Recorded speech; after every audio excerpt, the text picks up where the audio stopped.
right, so high school season has started. If you're doing preseason workout anyway this week, school starts, at least around here, next week.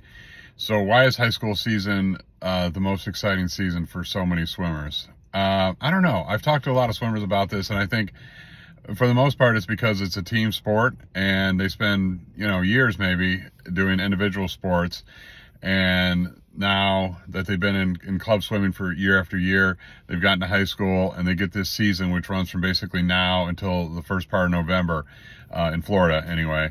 It varies in different states. They get to be part of a team. They get to score team points. They get to, recognition at their school, and, they get to, win for their school or whatever. By the end, it kind of narrows down, and it still kind of becomes an individual sport at the end. There is a team championship at states, but a lot of swimmers are just there. Some schools might have one or two swimmers at states, swimming individual events. But points matter. So, what I want to say is, obviously, if you're watching this, you probably have a kid in swimming.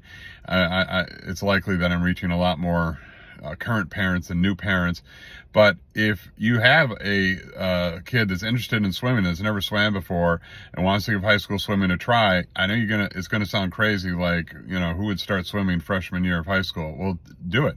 There are a lot of high schools that could use, extra swimmers to fill up events. You get 4 swimmers per event in most cases, and you don't always have that, right? But there's points to be scored. You get points for first, but you get points down the list too.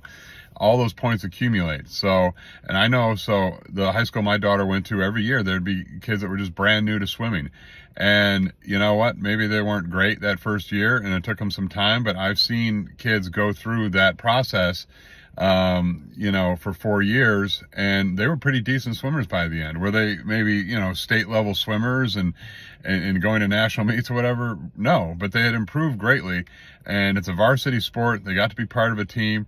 And I can't say it's every high school, but there are a lot of high schools that are always looking for people to join the swim team and just be part of it. So if you're watching this and you don't have a swimmer that's already, on their high school swim team, or maybe they're not in a sport at all, have them try it. Find out who the swim coach is at the team, at your high school. Contact your high school athletic director. Find out, when the, I don't want to say tryout, because a lot of these teams don't necessarily have tryouts. It's more just like, hey, come and, we'll fit you in here and practice. But anyway, that's all I got for today. And I'm Brett Ewald, General Chair, Florida Swimming.